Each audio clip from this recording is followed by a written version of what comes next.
And hello, hello, hello, hello, hello, hello, hello, hello, hello, hello.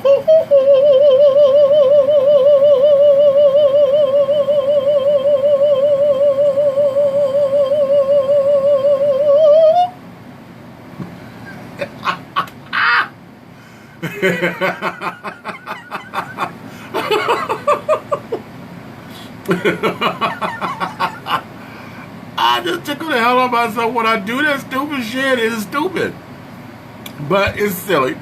And I got to stay up because I'm here, honey. I'm here. Y'all know I am, honey. And I want to thank you guys for coming on in. Welcome to another installment of the Donut Factory Chronicles and Commentaries. Y'all know who I am. This is Demetrius Big Meach Taylor coming at you. And a couple of things right off the bat, honey. I've got to say happy anniversary to Dishing Tea with Big Meach. That's the radio show that I have. We have been on the air now for 10 whole years, and it is a miracle. I really don't believe that it's 10 years already. But I thank all of the cosmos, the infinite's creator, the omnipotent presence. I just thank everything and everybody for coming on in and for sharing yourself with us and carrying on, and for supporting us the way that you have. We have some new things coming down the line. We have some new partnerships coming up, and we're gonna get to what is this? Oh shit! Wait a minute, I got to take this call. I'm having to start this over. I'll be right back. Damn. Oh, wait a minute, I'm back. Okay, I am back. So what's going on, children? Listen, I want to come in and I want to bring a couple of things to your attention very quickly, as quickly as I can, that is. First off, wait a minute, let me put this down here. I invite y'all to go to the website all the time. That there's www.dishingtea.com. And I'm going to introduce another one that I want you guys to check out, okay? And that there is www.ibnx.com. Okay? Alright? The IBNX is a new digital radio platform that is owned by a black woman. Her name is Trisha. What's Trisha's last name? I can't call her last name right now. But go there and to find out more about IBNX. She's looking for those of you who are wishing to come into radio broadcasting and carrying on, and you are local here in Georgia, studio time is available and carrying on, but go there to find out more about it. But everything about Dishing Tea with Big Meach, or anything Dishing Tea as far as my books, my oils, and things like that, to learn about me if you want to come on the show or things like that, go to the website, www.dishingtea.com, okay? So, let's get into this real quickly because I only have X amount of time, and I want to be cute. Let's say this. There's a couple of things that came up in the news. One of which. Shit. Just a second.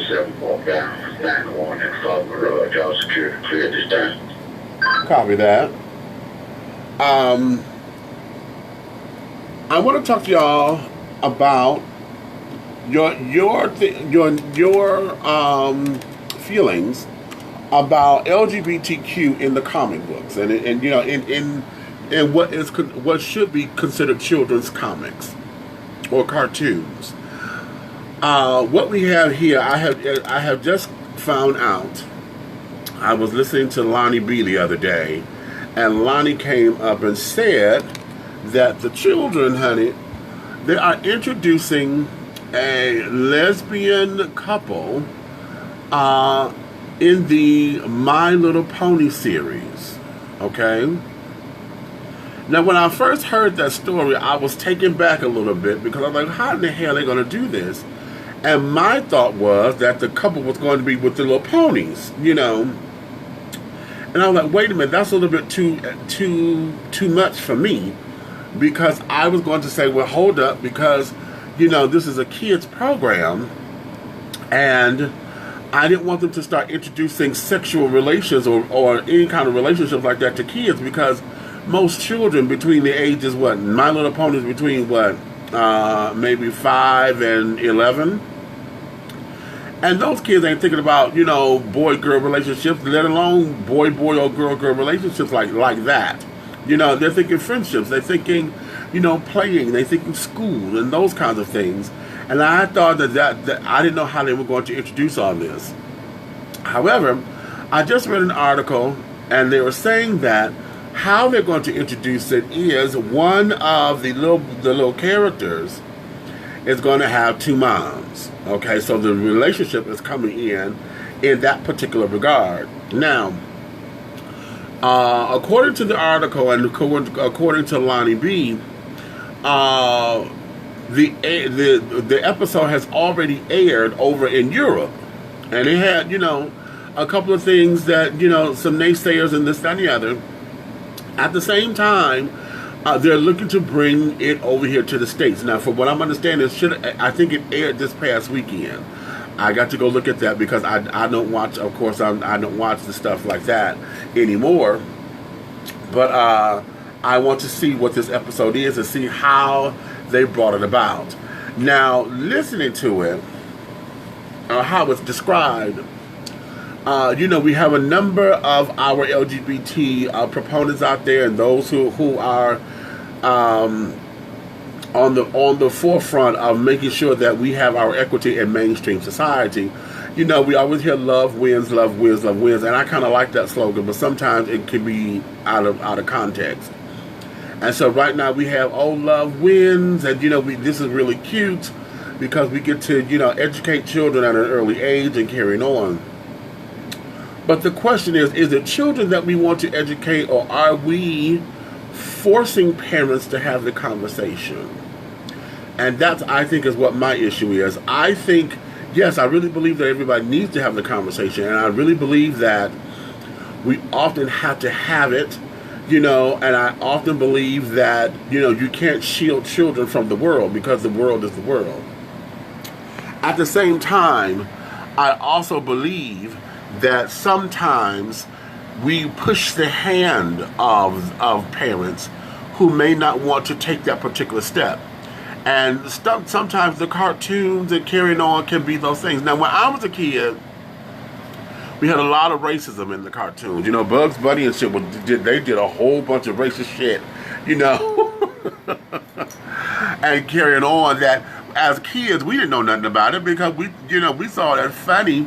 Or if we didn't laugh, we just saw it as different, But every time they come up with the Sambo heads, or, they made black folks with the real big red lips, and, we were slow and always talking like this whenever we had to talk or whatever. And that was back in the day. So, back in when cartoons were animated and stuff, even Mickey Mouse in the beginning days, they had some racial overtones and things of that nature. So, but our parents didn't discuss that kind of stuff. It was cartoons, and okay, it was what it was. Well, now, that the world has changed, and we have a lot more stuff that came to the forefront. Folks have fought for equality and things, and the world is what it is.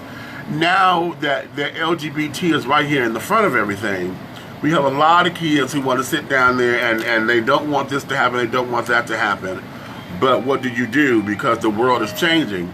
And we have to make sure that these particular conversations are had. But do you feel sometimes that we are forcing parents to have a conversation they don't want to have? Or do you feel as though, wait a minute, I'm typing, y'all, so y'all know I got to get my paperwork done. Do you feel as though, because of the way the world is, that the parents need to have that conversation, and it's not necessarily forcing them, it's just putting the mirror up to them so they can have it. I don't know about that one. Sometimes I really believe that we are forcing parents to have conversations that need not have. And then at other times I believe that we are facilitating conversations that ought to be had because some folks may not know how to have it. You know what I'm saying? If they're not exposed to it, they don't know how to have it. And because they may not agree with whatever is being promoted or not. They may not agree with it, and because they don't agree with it, and it's not something that is a regular or constant in their household, it's not something that they would come across to say, okay, let's. Pardon me.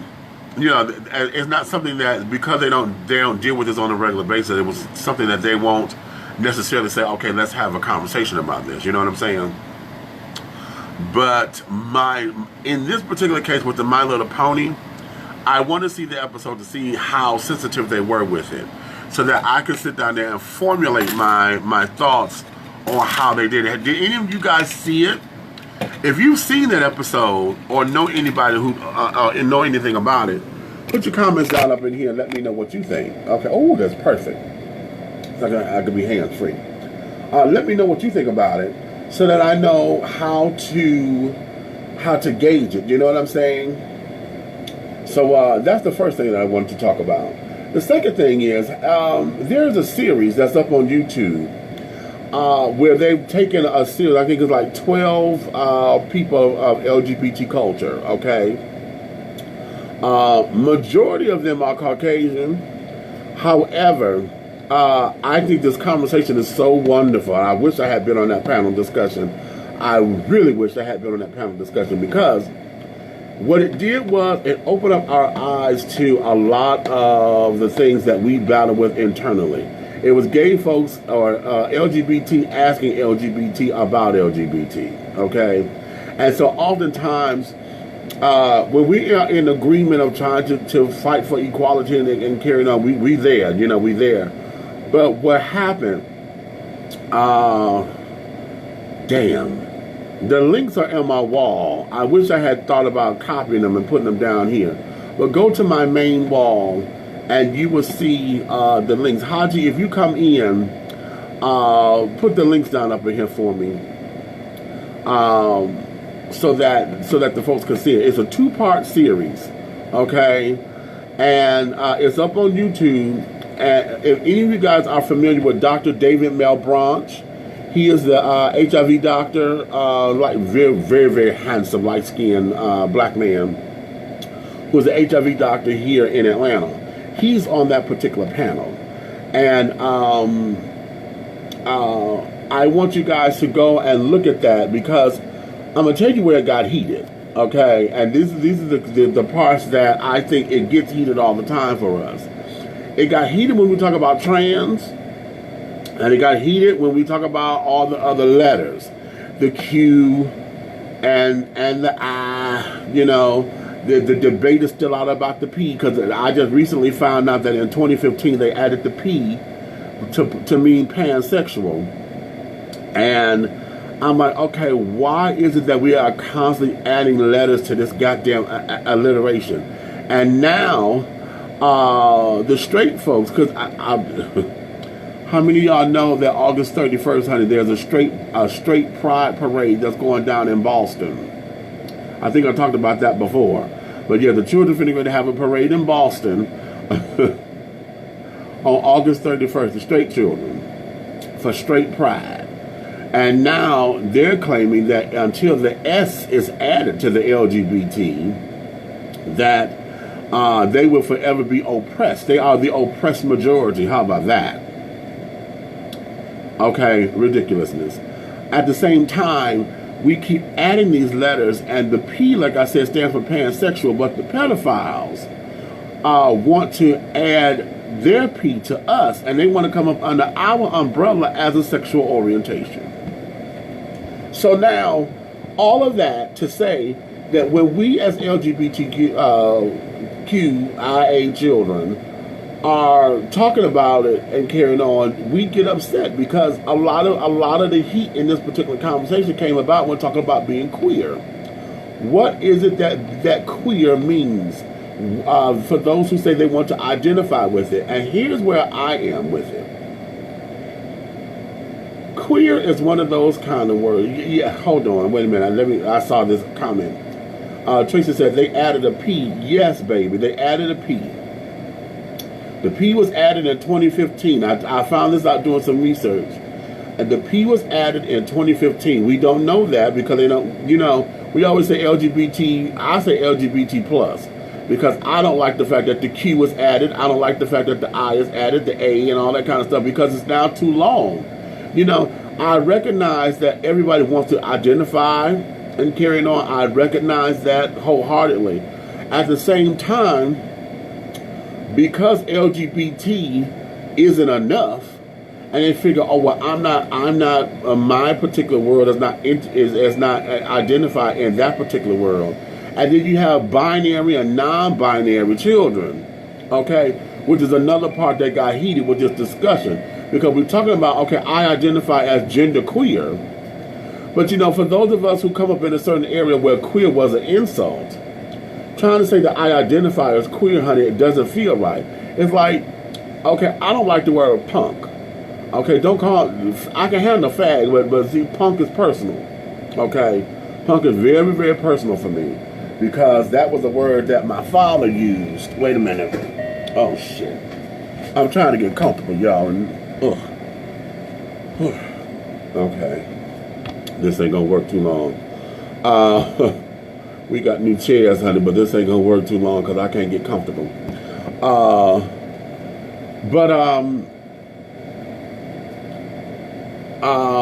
Punk was a word that I don't like. So for me to now, in this day and age, could sit down and jokingly or willingly say, oh, I'm just a punk, you know, I can't do that, you know, with any kind of reverence and say that and any kind of sense of pride. Now, I may have used it here and there. I know there's a movie out. Hold on.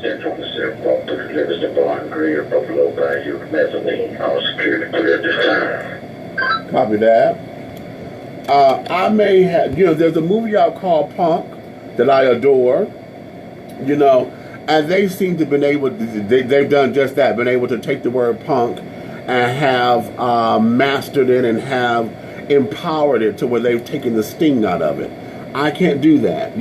That's something I can't do just yet, although I love the movie. Well, we're just a couple of punks. I can't do that, okay? At the same time, I'm trying to see how this is going on, okay? Let me take a pause for a second because a lot of you are coming in and you're saying hi. I want to acknowledge you so I can make sure that you know that I see you. Kimberly is up in here. Ole Tudors, I hope I said your name right. Elder's in here. Elder Claude Walter's in here. Jericho is here. Kevin is here. Monty, hey Monty. Lewis came up in here. Daniel and Tracy we're not already talking. Gabe is up in here. Hey Meach, what's going on? Hey. Tracy, you said you haven't seen it yet. Okay. Yeah, it's up on YouTube. Howard is up in here. Cardale. Hi Cardale, how are you? Tracy, yeah, they added a P. Morris is up in here. Lewis, you say, hell yeah. Lewis, you say, well, saying I'm a fag or a punk is cussing out and an ass whooping coming to you. Okay. The homer is here. Morris says, hey, Demetrius, hey, baby. Cardale says, wait a minute, hold on. Cardale, you say, does the world have nothing better to do than to be concerned about labors and sexual orientation? And whether it's punk, sissy, or faggot, it's nothing powering. Call people out their name. Well, you know what? That's very interesting, that you say that, because oftentimes what we have is that we live in the world that loves to have categories, okay? And in that, it's something that everybody, they want to feel comfortable in knowing that they can do something about it. You know what I'm saying? That they can feel that as long as everybody's in a box or in a category, they know how to do something. They know how to, they feel as though they can accept it. They can understand it better. You know what I'm saying? To have labels and to have this, that, and that. It's always something. Okay? So because of that, it's easier for folks who are in their minds to handle, and to better swallow and things of that nature. No pun intended. But that's one of the things that I like how you said, if you call me out of my name, that's what it is. But the world is obsessed with sexual orientation and things of that and things of that nature, because the world itself, you know, we claim that we mind everybody's business, but sex is a very powerful, powerful entity, and I call it an entity because of the spirit that is that comes with it. Sex is more so like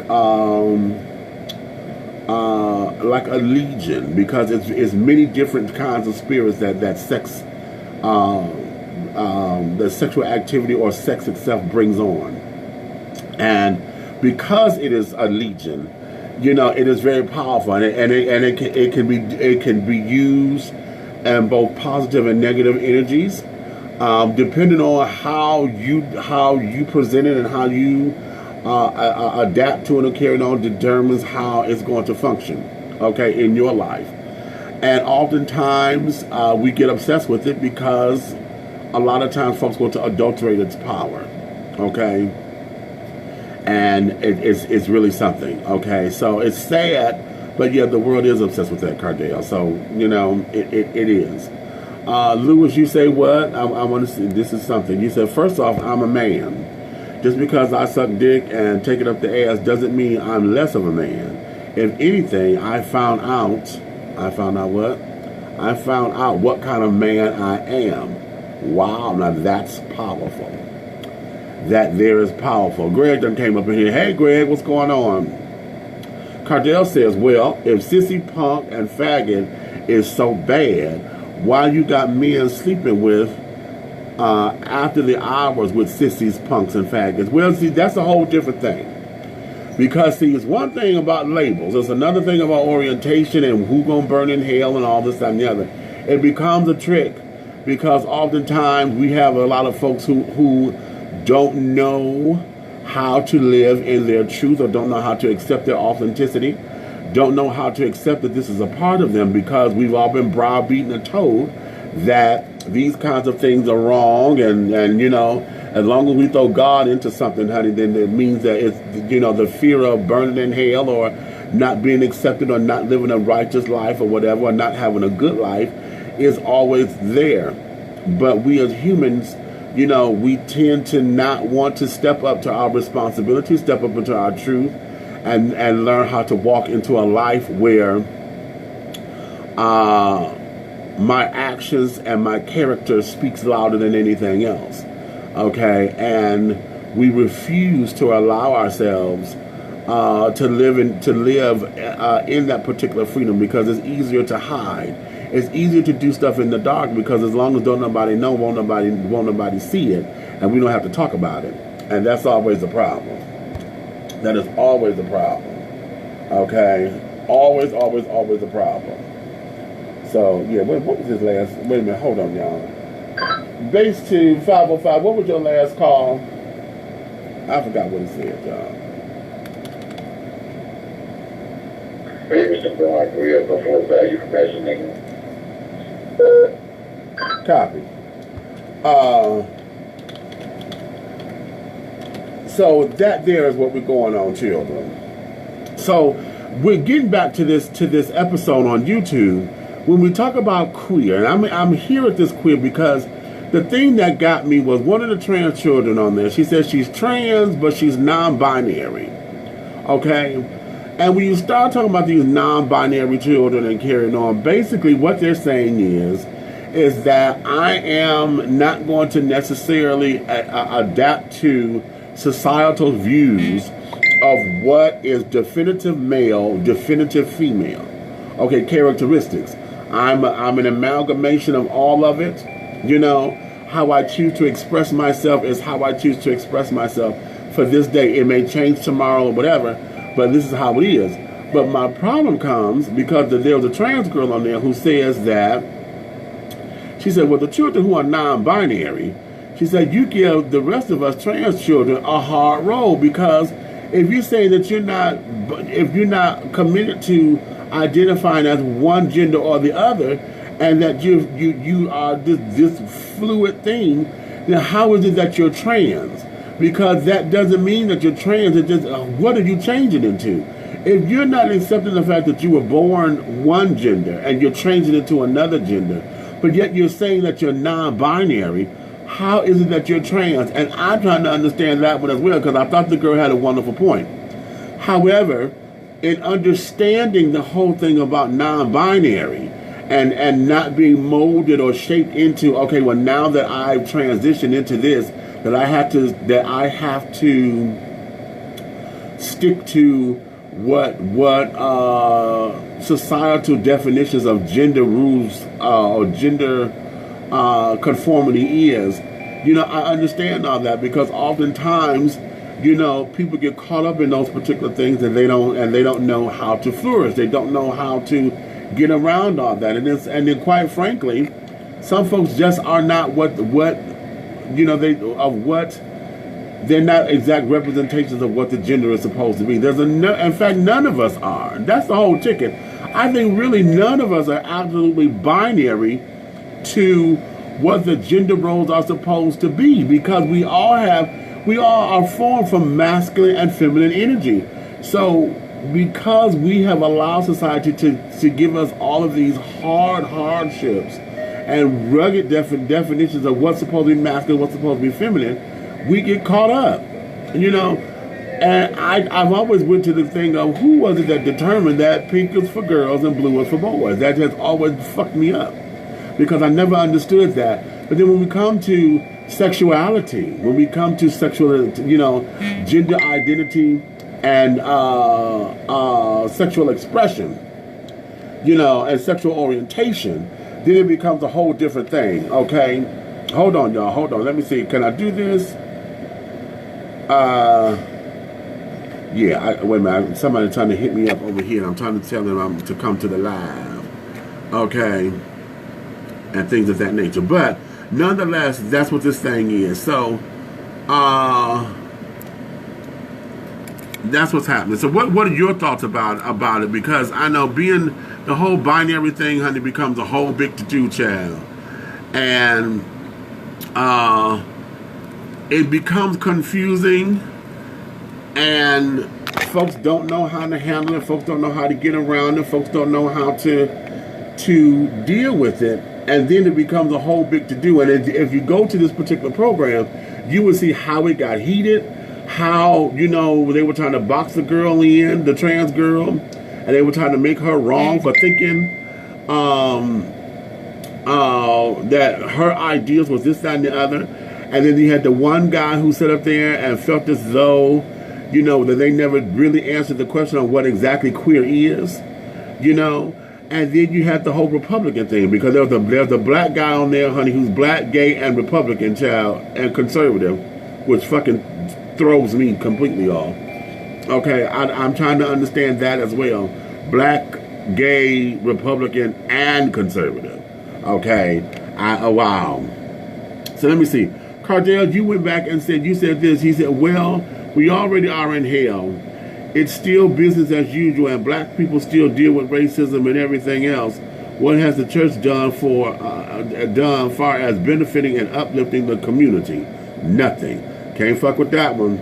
Okay, I cannot fuck with that one, because right there, that's a mouthful.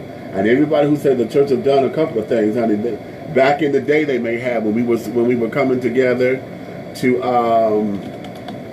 to fight for equality and those kinds of things. But since then, and since Martin Luther King passed and all that kind of stuff, and Malcolm X died and all those kinds of things, those particular leaderships and stuff have not really been able to forge through to give us any kind of ammunition or any kind of anything to move forward, okay? And then the church itself has been on the condemning end of everything, so it's really, it's just that way.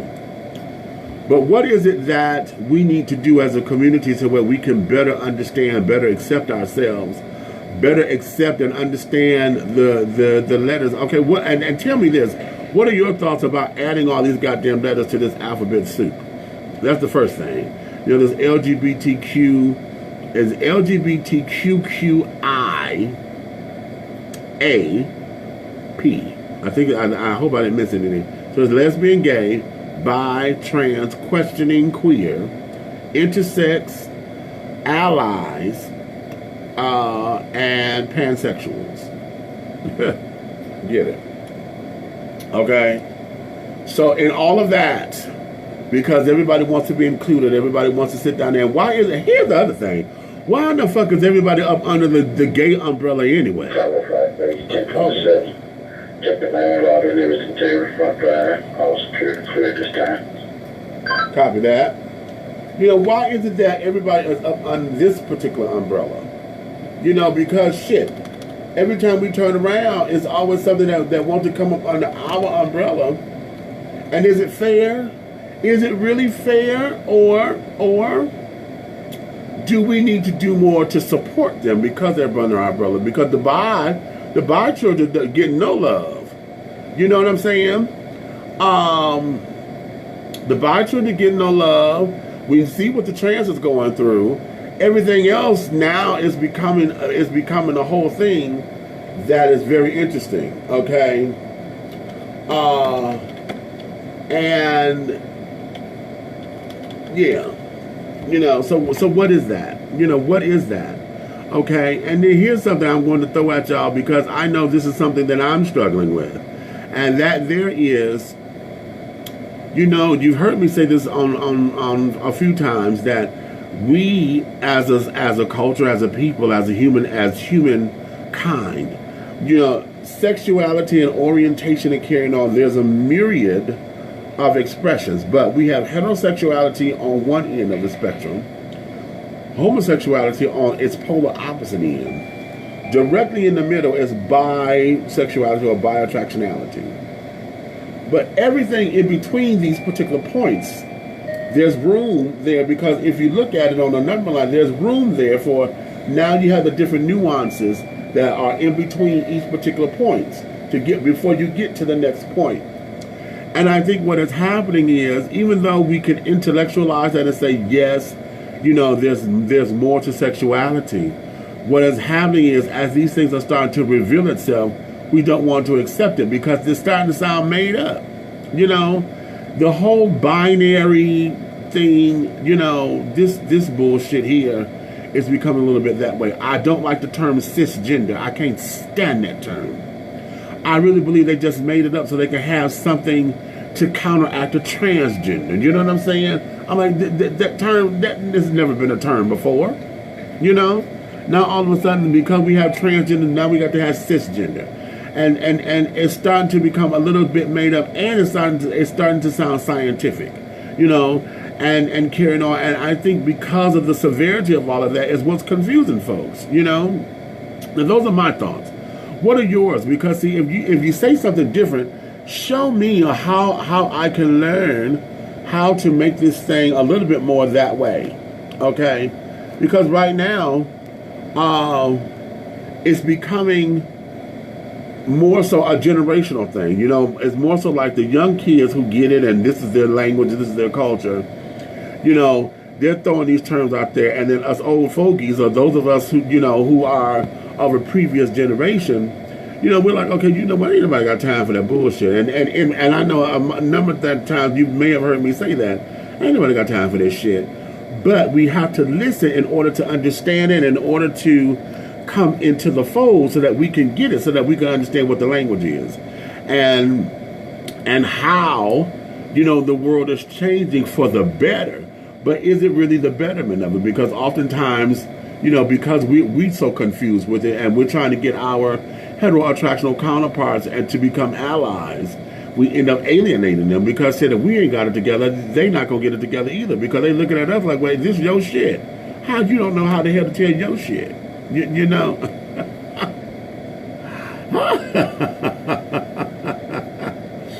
Let's go back over here to the comments and stuff. Who done came up in here? Gregory done came up in here.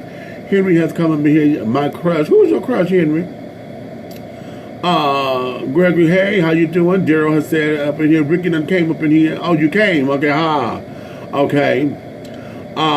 Gregory, you said some churches do help their community depending on the church. Yeah, depending on the church and then depending on the community, because oftentimes they're very limited in carrying on. But, you know, they're right there in that community, and we can't shut them all out. But in that, we have basic stuff that they would help out with, food, clothing, and all that kind of stuff. But some of the major stuff, a lot of churches don't do that, and some of them same churches won't. For folks who got handout, need help with rent and utilities or whatever, churches don't even do that anymore. They won't even throw a rent party for kids no more. The benevolent fund that's supposed to be in the church, they won't do that. Jay Bird that came up in here. Gregory, you say what?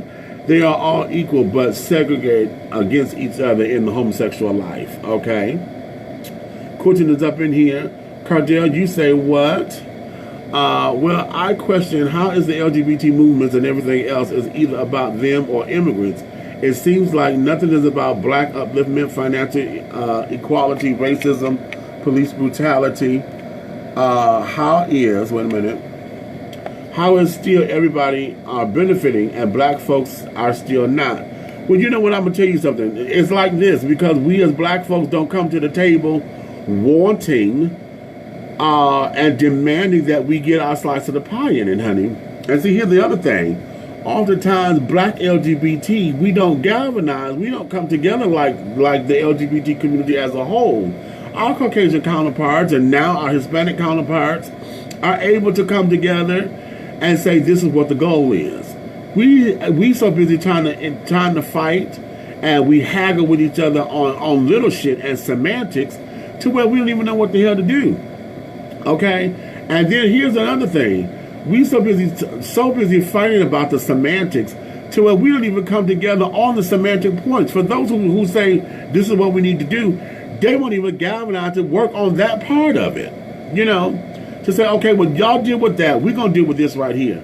Everybody wants to sit down there and try to say who's right, what's bigger than this, what's bigger than that. And then it just becomes a whole big old hogwash. And then everybody throw their hands up because then they say, oh, we can't work together. Fuck all that shit. Don't nobody want to be bothered.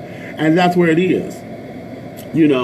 I question this all the time because I look for the resurgence of Black Wall Street. I look for the resurgence, for the surges of, I'm going to say surges because we never had this, Black Gay Wall Street. I'm looking for black gay dollars to sit down there and to create its own. And so that we can fortify ourselves. I get so tired of going to cities where we got black gay pride, but there's no black owned clubs anywhere.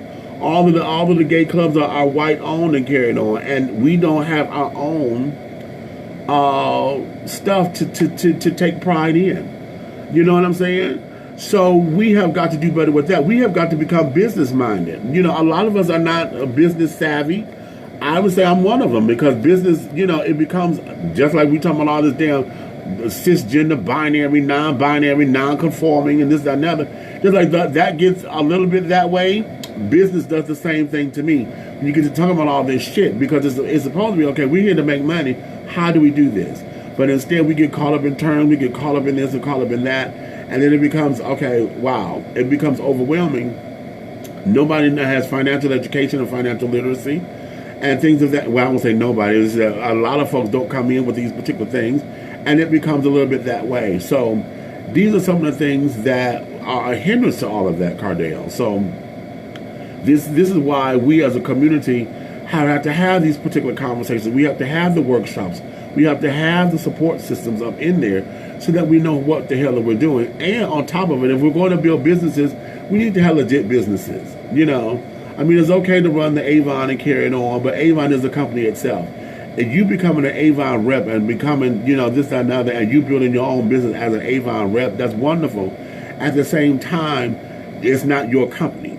You know what I'm saying? You sit up here, what? Because we done make the bootleg man, an illegal crime, because bootlegging is illegal. But hell, I'm one who buys, But we have made that a legitimate business, okay? We have made the boosters and stuff legitimate because, hell, we buy from the boosters and all of that. So a lot of us sit down there and make the hustle. No, not the hustle, because a hustle, I like an honest hustle. We make the grind, the illegal stuff, the underground stuff. We made that to be somewhat of, the catalyst for out here making my coin, to where we forget what the hell else is going on. We don't take the steps to do what we need to do to make sure you got your right paperwork, to make sure you following the right tax codes, to make sure that, you know, that we get buildings and things of that nature. A lot of us need brick and mortars. We need brick and mortar buildings. I would love to, like, I have my oils now. You know, I'm doing oils and I have my books. Now that's online for me, but I would love to be able to expand and have a brick and mortar, you know, to where you come into my store. Hold on for a second. This is security. Hey. Thanks.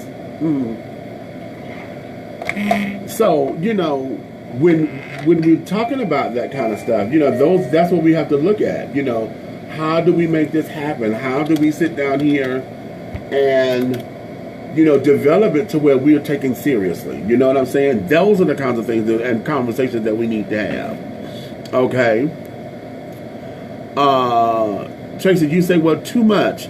All the better adding. It's almost like we are being watered down. Okay. Okay, so we're being, I like that idea. But in the same time of being watered down, do you feel as though that the other people do not need to be recognized? See, this is where the fence is, because I understand that those who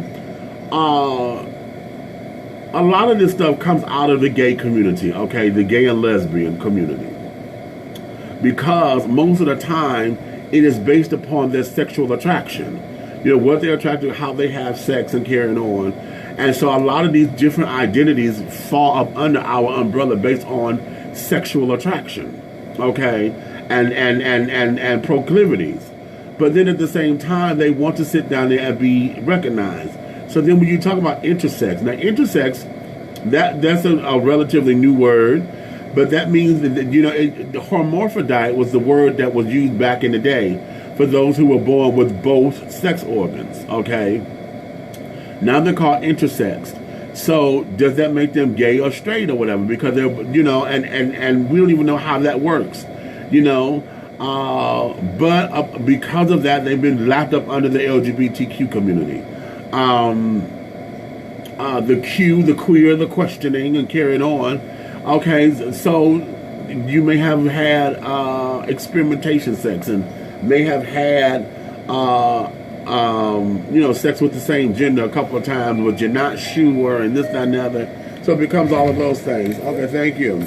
You know, it becomes all of those things. So now, you know, you've lapped up under here with us and carrying on. So it becomes one of those kinds of things. And the thing that, and I'm saying it like that because are we welcoming to it? Do we as a gay community welcome the other additions? You know, do we welcome it, or are we offended by it? That's a good question. Are we offended by it? Because I don't know if I am or not. I no, that's not true. I think I am, because I get tired of all these extra letters. I'm like, shit, why are you adding it to us? You know, and then I like the fact that we get watered down. I like that idea. I like that. And for me, being as liberal-minded as I am to feel that way, I kind of feel a little bit funny about it. But at the same time, I want to stand in my truth about it, because I need to expand broaden my horizons to where we come from out of this. You see how that looks? And we come here to where it's more than live and let live. It's also being able to accept it. I can accept it because I accept it all day. I understand where they are. I accept who they are. I think oftentimes, too, in their search for identity, and then how specific it's becoming. Oh, well, no, I don't identify here. I don't identify here. Copy that. You know, as far as them not identifying here and identifying there, see, then that becomes a whole nother struggle. And because of their struggle, you know, then it becomes, I got to fight for you too. You know, and oftentimes I'm fighting for you and then you're not fighting for yourself. You know, and I think that's probably, no, I don't think I know, that's one of my reasons for it. You know. Okay, Greg, how you doing, baby? It's all gravy on this end. Anthony's up in here. Greg said, we are equal. The only difference is our sexual preference. Okay. Okay, so we can say that clearly, but do we mean that clearly? Do we mean that just as clearly as we said that? Okay? Because oftentimes I don't think that we do. Because until we get denied by some of these folks because we don't find them hot and attractive, and think that we can get to them and we can lay with them and we can this and we can that. I think oftentimes that's where it is, that, you know, we cool until one of us get offended or whatever, or rejected, and then all of a sudden it becomes the healer beast and this, that, and the third. You know, that's interesting. But that's going to be my commentary for now. I want to just get that out there. I'm going to encourage you. Go look it up on YouTube. It's a two-parter. I can't call the name of it. But it's a CNN report, okay, on LGBT. What I'm going to do is I'm going to find the link. It's on my wall. So y'all go scroll down my wall. My boy Haji put it up there on my wall. There's a link directly to me. Go to my wall and you'll find it. And take a look at it. Look at both parts.